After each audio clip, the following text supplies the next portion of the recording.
Ukraine ने NATO में शामिल होने की मांग फिर से उठाई, जिससे रूस और भड़क गया और इसने न्यूक्लियर वेपन की धमकी दी, क्योंकि यूक्रेन चाहता था कि वो यूरोप और नाटो के साथ जाए, जबकि रूस चाहता था कि यूक्रेन उसकी तरफ रहे।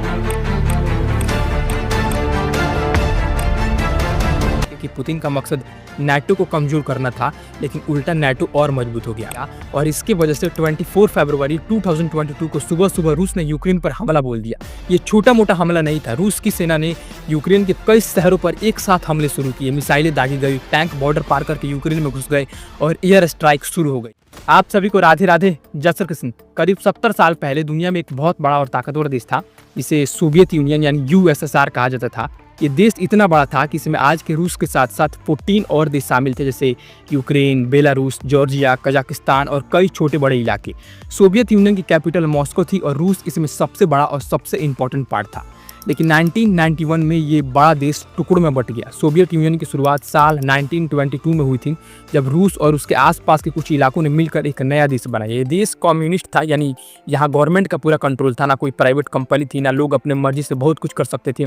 गवर्नमेंट तय करती थी कि क्या बेचना है, क्या बनाना है और लोगों को क्या मिलेगा। इसलिए शुरू में सोवियत यूनियन बहुत पावरफुल हो गया और इसने सेकेंड वर्ल्ड वॉर में जर्मनी को हराने में एक बहुत बड़ा रोल प्ले किया और अमेरिका के साथ दुनिया की 2 सबसे बड़ी ताकतों में से एक बन गया। लेकिन धीरे धीरे इस देश के अंदर कई समस्याएं पैदा होने लगी, जैसे कि इकोनॉमिक क्राइसिस, लोगों के पास फ्रीडम ना होना, क्योंकि गवर्नमेंट सब कुछ तय करती थी और इतने बड़े देश में अलग अलग कल्चर, रिलीजियन और लैंग्वेज का होना, जिसके कारण इस देश में यानी सोवियत यूनियन में कई सारी प्रॉब्लम्स क्रिएट हुई और ये टूटने के कगार पर आ गया। जिसकी वजह से दिसंबर 1991 में रूस, यूक्रेन और बेलारूस के लीडर्स ने मिलकर एक समझौता किया, जिसमें कहा गया कि सोवियत यूनियन अब खत्म हो चुका है, इसके बजाय वो अपने अपने अलग देश बनाएंगे और इस समझौते को बेलोवेजा एग्रीमेंट कहा जाता है। और इस एग्रीमेंट की वजह से एक एक करके सोवियत यूनियन के 15 हिस्सों ने खुद को अलग देश डिक्लेयर कर दिया। जिसके बाद 25 दिसंबर 1991 को गोबार्चेव, जो कि सोवियत यूनियन का फॉर्मर प्रेसिडेंट था, उसने टीवी पर आकर अनाउंसमेंट किया कि सोवियत यूनियन अब खत्म हो गया है और वो अपने पद से इस्तीफा दे रहे हैं। उसी दिन मॉस्को में क्रेमलिन पर सोवियत यूनियन का लाल झंडा उतार लिया गया और रूस का झंडा फहराया गया और इस तरह एक बड़ा देश, जो कभी दुनिया की सबसे बड़ी ताकतों में से एक था, वो टुकड़ों में बट गया। और इसके टुकड़ों में बटने से 15 नए देश बने, जिसमें रसिया और यूक्रेन भी था। यहाँ पर नोट कीजिएगा, यूक्रेन भी इन 15 देशों में से एक था जो अब आज़ाद हो गया। इसलिए यूक्रेन का आज़ाद होना रूस के लिए एक बड़ा झटका था। क्यों? क्योंकि यूक्रेन और रूस का रिश्ता बहुत पुराना और गहरा था। दोनों की कल्चर, लैंग्वेज और हिस्ट्री में बहुत सी सिमिलरिटीज़ थी। कई लोग यूक्रेन को रूस का छोटा भाई मानते थे। रूस की कैपिटल मॉस्को और यूक्रेन की कैपिटल कीव के बीच हमेशा से नज़दीकी रही थी। लेकिन जब यूक्रेन आज़ाद हुआ तो उसने अपने लिए एक अलग रास्ता चुनना शुरू किया। वो चाहता था कि वो यूरोप के देशों के साथ ज़्यादा जुड़े, ना कि रूस के साथ, और ये बात रूस को बिल्कुल पसंद नहीं आई। यूक्रेन के जियोग्राफिकल लोकेशन भी इसे बहुत खास बनाती है। ये रूस और यूरोप के बीच में है, जैसे एक पुल की तरह। इसके एक तरफ रूस है और दूसरी तरफ यूरोप के देश जैसे पोलैंड, हंगरी और रोमानिया। यूक्रेन की ज़मीन बहुत उपजाऊ यानी फर्टाइल है। इसे यूरोप का ब्रेड बास्केट कहते हैं, क्योंकि यहाँ बहुत सारा अनाज पैदा होता है। साथ ही यूक्रेन के पास ब्लैक सी का कोस्ट है, जो ट्रेड और मिलिट्री के पॉइंट ऑफ व्यू से बहुत इंपॉर्टेंट है।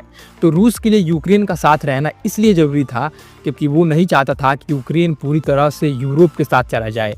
अब बात करते हैं यूक्रेन के उस हिस्से की जो इस कहानी में बहुत इंपॉर्टेंट है, और वो है क्राइमिया। क्राइमिया यूक्रेन का एक छोटा सा हिस्सा है जो ब्लैक सी के किनारे बसा है। ये जगह रूस के लिए बहुत इंपॉर्टेंट थी क्योंकि यहाँ रूस का एक बड़ा नेवल बेस है।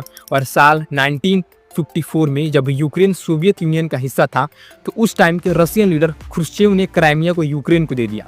उस वक्त ये ज़्यादा मायने नहीं रखता था क्योंकि दोनों सोवियत यूनियन के अंदर ही थे। लेकिन जब 1991 में यूक्रेन आज़ाद हुआ तो क्राइमिया भी यूक्रेन का हिस्सा बन गया और रूस को ये बात खटकने लगी क्योंकि क्राइमिया में ज़्यादातर लोग रूसी लैंग्वेज बोलते थे और खुद को रूस के करीब मानते थे। इसके बाद के दशक में और 2000 के शुरुआती सालों में यूक्रेन ने धीरे धीरे यूरोप की तरफ झुकना शुरू किया। यूक्रेन चाहता था कि वो यूरोपियन यूनियन EU का हिस्सा बने, जो यूरोप के देशों का एक इकोनॉमी और पॉलिटिकल ग्रुप है। साथ यूक्रेन ने नाटो की तरफ भी देखना शुरू किया, जो एक मिलिट्री अलायंस है जिसमें अमेरिका और कई यूरोपियन कंट्रीज शामिल है। तो यूक्रेन ने नाटो की तरफ देखना शुरू कर दिया क्योंकि नाटो का मकसद अपने मेंबर कंट्रीज को बाहरी हमलों से बचाना है। लेकिन रूस को ये बिल्कुल बर्दाश्त नहीं था। क्योंकि रूस के लिए नाटो एक दुश्मन की तरह था, क्योंकि ये नाटो अलायंस जो है वो रूस के खिलाफ बनाया गया था।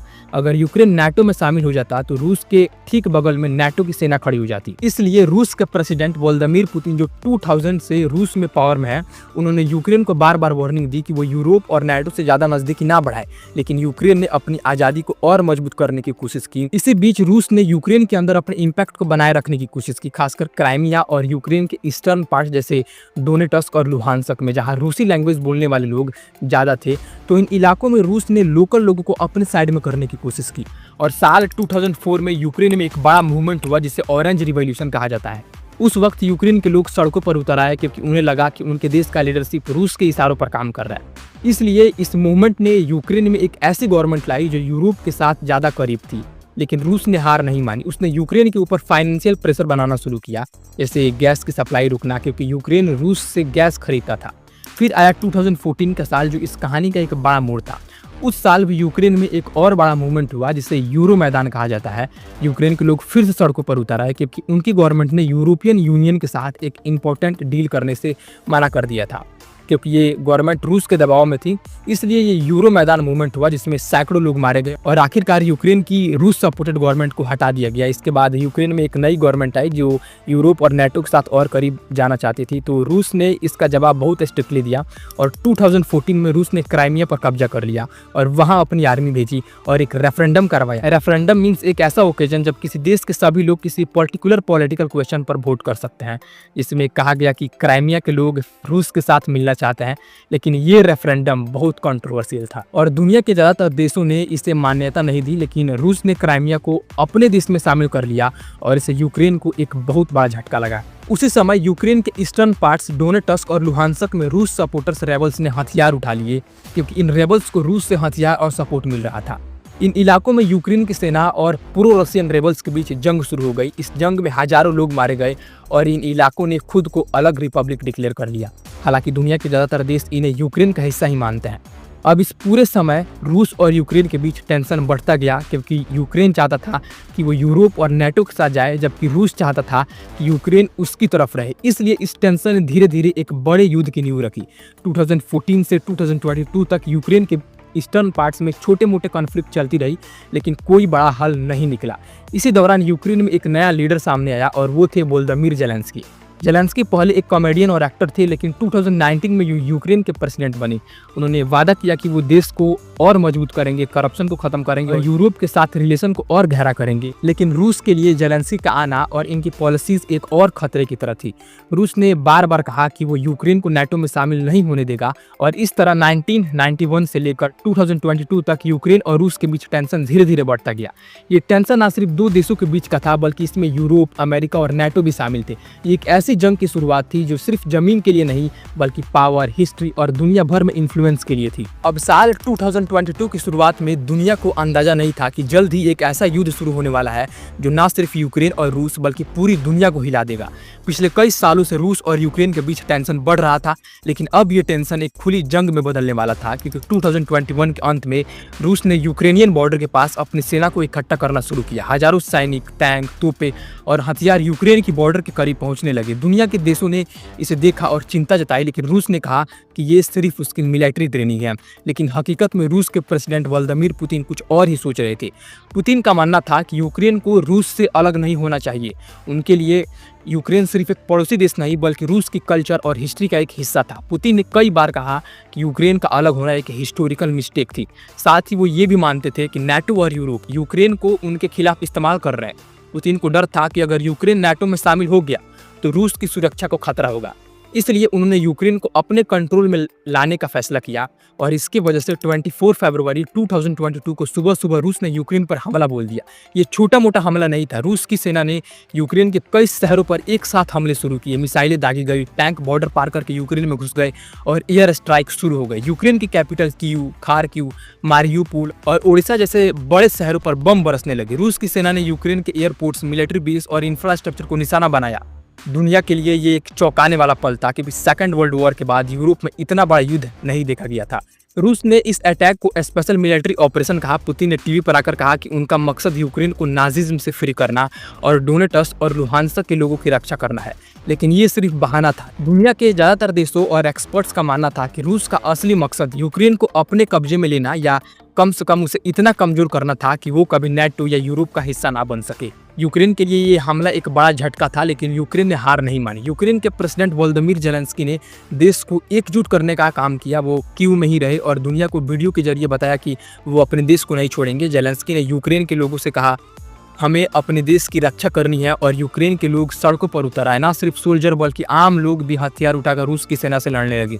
महिलाएं, बुजुर्ग और यहाँ तक कि बच्चे भी अपने तरीके से इस जंग में शामिल हुए। कुछ ने सैनिक के लिए खाना बनाया तो कुछ ने सड़कों पर बैरिकेड्स लगाए। रूस को लगा था कि वो कुछ ही दिनों में यूक्रेन पर कब्जा कर लेगा। पुतिन को उम्मीद थी कि कीव जल्द गिर जाएगा और ज़ेलेंस्की की गवर्नमेंट भाग जाएगी, लेकिन ऐसा नहीं हुआ। यूक्रेनियन आर्मी और लोगों ने इतना ज़बरदस्त जवाब दिया कि रशियन आर्मी को पीछे हटना पड़ा। खासकर कीव के आसपास रूस को भारी नुकसान हुआ। तो रूसी टैंक जलाए गए, सैनिक मारे गए और उनकी सप्लाई लाइनें टूट गई, जिसकी वजह से मार्च 2022 तक रूस ने कीव पर कब्जा करने की कोशिश छोड़ दी और अपने सैनिकों को यूक्रेन के ईस्टर्न और साउथर्न पार्ट्स में कंसंट्रेट करना शुरू किया। लेकिन इस युद्ध का सबसे दुखद पहलू था आम लोगों का नुकसान। यूक्रेन के शहर बर्बाद हो गए। मारियूपोल जैसे शहर जो ब्लैक सी के किनारे बसा था पूरी तरह तबाह हो गया। वहां हफ्तों तक रूस की सेना ने बमबारी की। स्कूल, हॉस्पिटल और घर सब नष्ट हो गए। हजारों लोग मारे गए और जो बचे वो बेसमेंट में छिपकर जिंदगी बिताने को मजबूर हुए। इस युद्ध में लाखों लोग अपने घर छोड़कर भागे। यूक्रेन के लोग पड़ोसी देशों जैसे पोलैंड, हंगरी और रोमानिया में शरण लेने गए। ये यूरोप में सेकंड वर्ल्ड वॉर के बाद सबसे बड़ा रिफ्यूजी क्राइसिस था। यूनाइटेड नेशन के अकॉर्डिंग 2022 के अंत तक करीब 80 लाख यूक्रेनियन लोग अपने देश से बाहर रिफ्यूजी बन चुके थे। इसलिए पूरी दुनिया ने इस युद्ध पर तुरंत रिएक्शन दिया। यूरोप और अमेरिका ने रूस के खिलाफ सख्त कदम उठाए। उन्होंने रूस पर इकोनॉमी सैंक्शन लगाए। इन सैंक्शन का मकसद रूस की इकोनॉमी को कमजोर करना था। रूस के बैंकों को इंटरनेशनल बैंकिंग सिस्टम से हटा दिया गया। रूसी तेल और गैस के एक्सपोर्ट्स पर रेस्ट्रिक्शन लगाई गई और रशियन लीडर्स और मर्चेंट्स की प्रॉपर्टीज जब्त की गई। इन सैंक्शन ने रूस की इकोनॉमी को नुकसान पहुंचाया, लेकिन रूस ने भारत, चीन और कुछ अन्य देशों के साथ ट्रेड बढ़ाकर इसका जवाब दिया। तो वहीं वेस्टर्न कंट्रीज ने यूक्रेन की मदद भी शुरू की। अमेरिका, ब्रिटेन और यूरोप के देशों ने यूक्रेन को हथियार भेजे। टैंक, मिसाइल, ड्रोन और डिफेंस इक्विपमेंट यूक्रेन पहुंचने लगे। नेटो ने अपने सैनिकों को यूक्रेन में नहीं भेजा क्योंकि इससे युद्ध और बड़ा हो सकता था, लेकिन हथियारों और ट्रेनिंग के जरिए यूक्रेन को मजबूत किया। ज़ेलेंस्की ने बार बार दुनिया से और मदद मांगी। वो वीडियो कॉन्फ्रेंस के जरिए यूएस पार्लियामेंट, यूरोपियन पार्लियामेंट और अन्य देशों के लीडर से बात करते थे। उनकी हिम्मत और लीडरशिप ने दुनिया भर में उनकी तारीफ बटोरी। तो इस युद्ध ने न सिर्फ यूक्रेन और रूस को इम्पैक्ट किया बल्कि पूरी दुनिया पर इसका असर पड़ा। यूक्रेन और रूस दोनों ही दुनिया के बड़े ग्रेन प्रोड्यूसिंग कंट्रीज हैं, इसलिए युद्ध की वजह से ग्रेन्स का एक्सपोर्ट रुक गया, जिससे कई देशों खासकर अफ्रीका और मिडिल ईस्ट में खाने की कमी हो गई। रूस दुनिया का सबसे बड़ा तेल और गैस सप्लायर है। वॉर और रेस्ट्रिक्शन की वजह से तेल और गैस की कीमतें आसमान छूने लगी। इससे पूरी दुनिया में महंगाई बढ़ गई। भारत जैसे देश में पेट्रोल और डीजल की कीमतें बढ़ी। युद्ध के शुरुआती महीनों में रूस ने यूक्रेन के कुछ हिस्सों पर कब्जा कर लिया, खासकर साउथ में खिरसोन और ईस्ट में डोनेटस्क और लुहांस्क के कुछ इलाकों में। लेकिन यूक्रेन ने हार नहीं मानी। 2022 के बीच में यूक्रेन ने जवाबी हमले शुरू किए। वेस्टर्न कंट्रीज के दिए हुए वेपन्स की मदद से यूक्रेन ने खार्किव और खिरसोन जैसे इलाकों को वापस ले लिया। तो इनके इस जीत ने इनके हौसले को और बढ़ाया, लेकिन युद्ध का अंत आसान नहीं था। रूस ने अपनी स्ट्रेटजी बदली और यूक्रेन के इंफ्रास्ट्रक्चर जैसे बिजली और पानी की सप्लाई को निशाना बनाना शुरू किया। सर्दियों में यूक्रेन के लोग बिना बिजली और गर्मी के रहने को मजबूर थे। रूस ने डोनेटस्क और लुहांस्क में अपने कब्जे को और मजबूत करने की कोशिश की। इस बीच दोनों साइड्स के हजारों आर्मी और सिटीजन्स मारे गए। युद्ध ने दोनों देशों को भारी नुकसान पहुंचाया और 2022 के अंत तक युद्ध एक तरह से थर सा गया था। ना तो रूस पूरी तरह जीत रहा था, ना ही यूक्रेन, लेकिन दोनों पक्ष पीछे हटने को तैयार नहीं थे। ज़ेलेंस्की ने कहा कि वो तब तक लड़ेंगे जब तक रूस यूक्रेन की जमीन से बाहर नहीं चला जाता। पुतिन ने भी अपने सैनिकों को और मजबूत करने का अनाउंसमेंट किया। इस बीच दुनिया के देश दो खेमे में बंट गए। अमेरिका और यूरोप यूक्रेन के साथ थे, जबकि चीन, भारत और कुछ अन्य देश न्यूट्रल रहे। कुछ देश जैसे ब्राजील और साउथ अफ्रीका ने शांति की बात की, लेकिन कोई ठोस हल नहीं निकला। इस तरह 2022 का युद्ध सिर्फ रूस और यूक्रेन तक सीमित नहीं था। ये एक ऐसी जंग बन गई जिसने दुनिया की पॉलिटिक्स, इकोनॉमी और रिलेशन को बदल दिया। यूक्रेन के लोग अपनी आज़ादी के लिए लड़ रहे थे, जबकि रूस अपनी ताकत दिखाना चाहता था। लेकिन इस जंग का असर हर देश, हर इंसान पर पड़ रहा था। और दुनिया के बाकी देश इस जंग को देखकर अपने अपने हिसाब से स्ट्रेटेजी बना रहे थे। तो यहाँ पर हम बात करेंगे कि इस युद्ध ने दुनिया को कैसे इम्पैक्ट किया और इसका असर हर कोने में कैसे दिखा। सबसे पहले बात करते हैं इकोनॉमी की। यूक्रेन और रूस दोनों ही दुनिया के लिए बहुत इंपॉर्टेंट देश है, खासकर खाने पीने की चीज़ों और एनर्जी के लिए। यूक्रेन को यूरोप का ब्रेड बास्केट कहा जाता है क्योंकि वहाँ से वेट, कॉर्न और सनफ्लावर ऑयल दुनिया भर में जाता है।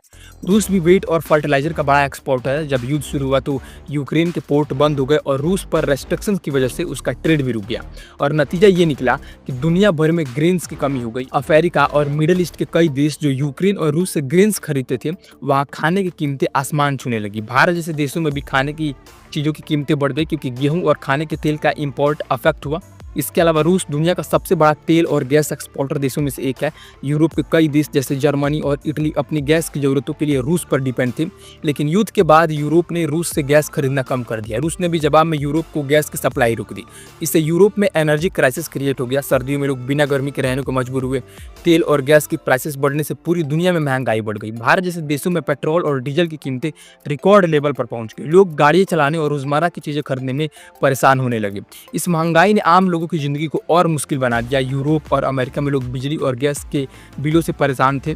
कई देशों में लोग सड़कों पर उतर आए क्योंकि वो गवर्नमेंट से इस महंगाई को कम करने की मांग कर रहे थे, लेकिन गवर्नमेंट भी मजबूर थी क्योंकि ये क्राइसिस सिर्फ उनके देश का नहीं बल्कि पूरी दुनिया का था।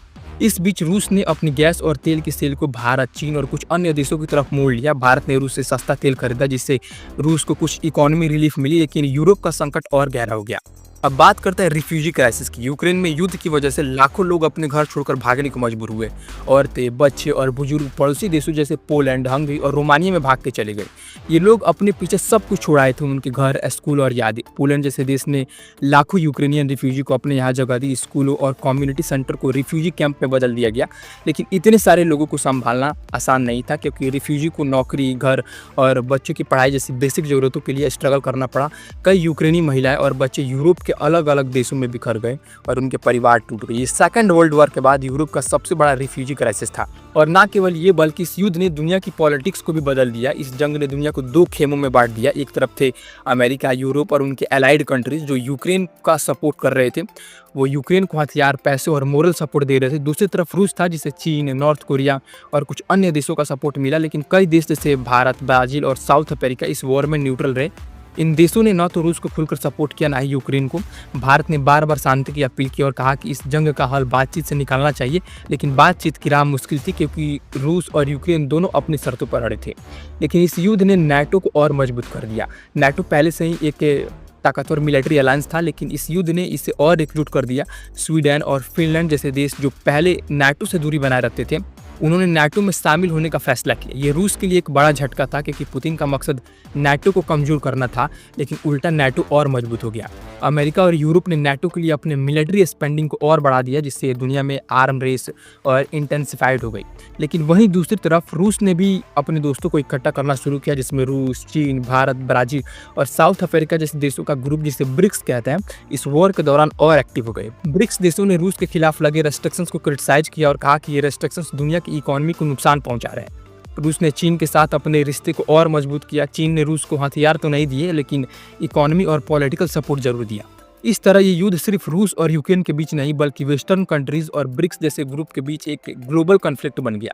साथ ही इस युद्ध का एक और बड़ा असर था इन्वायरमेंट पर। यूक्रेन के जंगल, नदियां और खेत बमबारी से तबाह हो गए। रूस की मिसाइलें और टैंकों ने यूक्रेन की जमीन को बंजर बना दिया। तेल और गैस के पाइपलाइनों में लीक्स की वजह से इन्वायरमेंट को और नुकसान पहुंचा और 2023 की शुरुआत तक युद्ध का कोई अंत नजर नहीं आ रहा था। यूक्रेन ने कुछ इलाकों को वापस ले लिया था, लेकिन रूस अभी भी यूक्रेन के करीब 20% हिस्से पर कब्जा किए हुआ था। दोनों साइड्स ने अपने आर्मी को और स्ट्रॉन्ग किया। यूक्रेन को वेस्टर्न कंट्रीज से और वेपन्स मिल रहे थे, जबकि रूस ने अपने सोल्जर्स को बढ़ाने के लिए नए लोगों को आर्मी में भर्ती करना शुरू किया। दुनिया के सामने सवाल था कि ये जंग कब खत्म होगी, क्या बातचीत से कोई हल निकलेगा या ये युद्ध सालों तक चलेगा। और इस तरह रूस यूक्रेन युद्ध ने न सिर्फ दो देशों को बल्कि पूरी दुनिया को बदल दिया। ये युद्ध सिर्फ जमीन और ताकत की लड़ाई नहीं था, ये एक ऐसी जंग थी जिसने दुनिया की रिलेशन, इकोनॉमी और फ्यूचर को नए सिरे से लिखना शुरू कर दिया।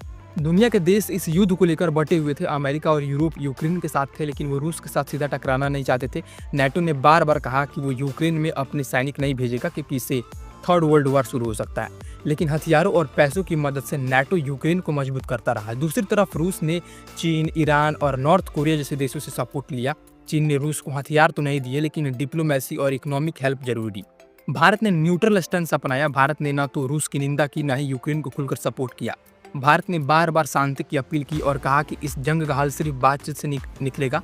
और 2023 के बीच में कुछ देशों ने शांति की कोशिश शुरू की। तुर्की और यूनाइटेड नेशन ने रूस और यूक्रेन के बीच ग्रेन्स एक्सपोर्ट को फिर से शुरू करने के लिए एक समझौता करवाया, जिसे ब्लैक सी ग्रेन डील कहा गया। इस समझौते से यूक्रेन का ग्रेन्स फिर से दुनिया के बाजारों में पहुंचा, जिससे खाने की कमी कुछ कम हुई। लेकिन ये समझौता ज़्यादा दिन नहीं टिका। रूस ने बाद में इस डील से पीछे हटने की धमकी दी, क्योंकि उसे लगा कि वेस्टर्न कंट्रीज उस पर और दबाव डाल रहे हैं। तुर्की और सऊदी अरब जैसे देशों ने रूस और यूक्रेन के बीच शांति वार्ता की कोशिश की, लेकिन दोनों साइड्स अपनी शर्तों पर अड़ रहे। यूक्रेन चाहता था कि रूस उसकी सारी जमीन छोड़े, जबकि रूस क्राइमिया और डोनेटस्क लुहांस्क को अपने पास रखना चाहता था। 2024 तक युद्ध का रुख धीरे धीरे बदलने लगा। यूक्रेन ने कुछ और इलाकों को वापस ले लिया, लेकिन रूस अभी भी यूक्रेन के करीब 15-20% हिस्सों पर कब्जा किए हुए था। दोनों साइड्स को भारी नुकसान हुआ। लाखों सैनिक और नागरिक मारे गए। यूक्रेन के शहर खंडहर बन गए और रूस की इकोनॉमी भी कमजोर हो रही थी। लेकिन न तो जेलेंस्की पीछे हट रहे थे, ना ही पुतिन। इस बीच दुनिया में युद्ध की थकान बढ़ने लगी। यूरोप और अमेरिका में कुछ लोग सवाल उठाने लगे कि यूक्रेन को इतनी मदद देने का फायदा क्या है। कुछ देशों में गवर्नमेंट बदल गई और नई गवर्नमेंट यूक्रेन को कम मदद देने की बात करने लगी। 2025 की शुरुआत तक युद्ध एक तरह से डेडलॉक में फंस गया। ना तो रूस पूरी तरह जीत रहा था, ना ही यूक्रेन, लेकिन दोनों साइड्स ने अपने स्टेंस को और स्ट्रिक्ट कर लिया। यूक्रेन ने नाटो में शामिल होने की मांग फिर से उठाई, जिससे रूस और भड़क गया और इसने न्यूक्लियर वेपन की धमकी दी, जिससे दुनिया में डर का माहौल बन गया। लेकिन एक्सपर्ट्स का मानना था कि रूस ऐसा कोई कदम नहीं उठाएगा, क्योंकि इससे उसका खुद का नुकसान होगा। तो देखा जाए तो इस युद्ध ने दुनिया को कई सबक सिखाया। पहला ये कि आज की दुनिया में कोई भी जंग सिर्फ 2 देशों तक सीमित नहीं रहती, इसका असर हर देश, हर इंसान पर पड़ता है। दूसरा ये कि ताकत और हथियारों से ज़्यादा लोगों का हौसला और एकता मायने रखती है। यूक्रेन जैसे छोटे देशों ने रूस जैसे बड़े देशों को टक्कर दे दी, सिर्फ इसलिए क्योंकि उसके लोग एकजुट थे। तीसरा ये कि शांति की राह आसान नहीं होती, लेकिन उसे छोड़ना भी नहीं चाहिए। और इस तरह रूस यूक्रेन की ये कहानी अपने एक पड़ाव पर रुकती है। ये ना तो पूरी तरह खत्म हुई, ना ही पूरी तरह शुरू, लेकिन इसने दुनिया को सिखाया कि जंग कभी जीत नहीं लाती, वो सिर्फ दर्द, नुकसान और सवाल छोड़ जाती है। शायद एक दिन रसिया यूक्रेन वॉर रुक जाए। तब तक के लिए वीडियो खत्म होता है।